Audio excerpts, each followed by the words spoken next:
I'm Kyle Hanson, and this is the Onewheel 180 jump tutorial.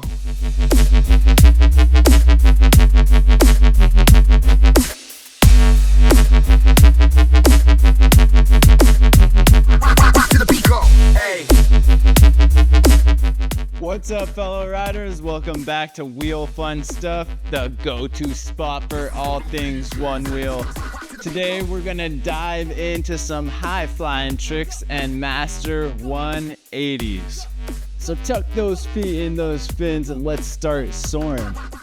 Before we get into the 180s, let's practice some jumps with our FlightFins. We're gonna use the lock, load, and launch technique here, but with a little bit of a twist at the end there. First step is locking into those fins, getting your feet nice and snug in there. Now we're going to load into position by bending the knees to get low and tucking in your arms. Next, we're going to launch by swinging our arms out while extending our knees, keeping our feet snug in the fins. We then jump, sending us up into the air. Now that we got that jump down, let's get into those 180s. Let's go with the front side 180 first. This is when you jump into the air with your wheel, spinning 180 degrees with the front side of your body being on the front of the turn. Landing with the board riding tail first and you in the switch position. Your front foot heel will go backwards while your back foot toes will go forward until you do a full 180 degree rotation. To practice this, we will use the lock, load, and launch maneuver to help us get airborne. So we start by locking into the fins and loading up. Now when we swing our arms on the launch, we want to swing them into the direction that we are spinning. So as I'm extending my knees, my front arm will swing toward my backside, while my back arm will swing toward my front side. This creates the directional spin that we are looking for. There is a small bit of rotation at the hips into the direction of your spin when you're launching into the air, but once you start spinning, you can straighten out your hips again to brace for that landing. And if done correctly, you should be landing in the switch position with your tail riding forward. Sometimes when landing, the tail, which is now in front of you, likes to slam to the ground. So to prevent this, I will lean more weight onto the sensor pad of the board to help catch the wheel spin and stop the tail from hitting that ground. An important note when the Onewheel is airborne is that it really likes to flip under your feet due to some physics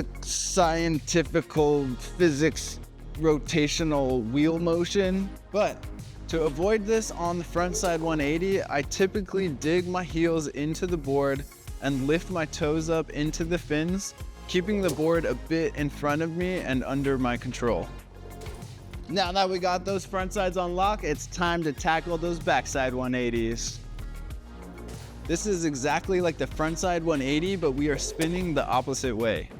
So our front foot toes will spin forward while our back foot heel will spin backwards. So first we want to lock into those fins and load up. As we're launching, we want to swing our arms into the direction of that spin. As my knees are extending, my front arm will swing toward my front side, while my back arm will now swing toward my back side. This creates that directional spin that we're looking for. Remember, there is just a slight rotation at the hips for the launch, but then straighten out for that landing. An important note to make, just like front side, when the board is airborne, it likes to flip. To counter this when spinning backside, I dig my toes down into my board while lifting the fins from the backside of my foot. So I push the toes down and I lift the heels while rotating. You don't want to over push your toes or your board will want to land sideways. So just enough pressure to get those toes into your board. If you're landing and the tail keeps hitting the ground, try shifting a bit more weight onto that sensor pad when landing to help counter that wheel spin. For the landing on both the front side and the back side, you really want to absorb that landing by bending your knees when that board hits the ground to really grab that traction again and keep you rolling. If your tail keeps hitting that ground, you really want to make sure that you shift your weight more onto that sensor pad so that, it counters that wheel spin. It's really tough to pull that one wheel in the air sometimes, so I really like to throw a bonk down sometimes to really send me into the air.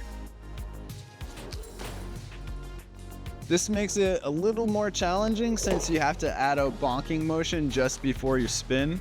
But once you get 180s down with the bonk, they feel a lot smoother and a lot more fun.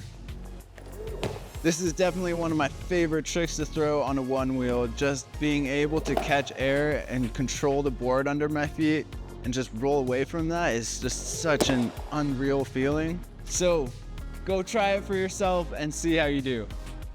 If this video put a smile on your face, give it a fat thumbs up. And if you want more, just hit subscribe to our channel because we're always putting out fun videos just like this one.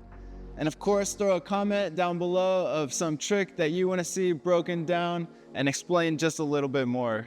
So get out there, go have a fun day, guys. Woo!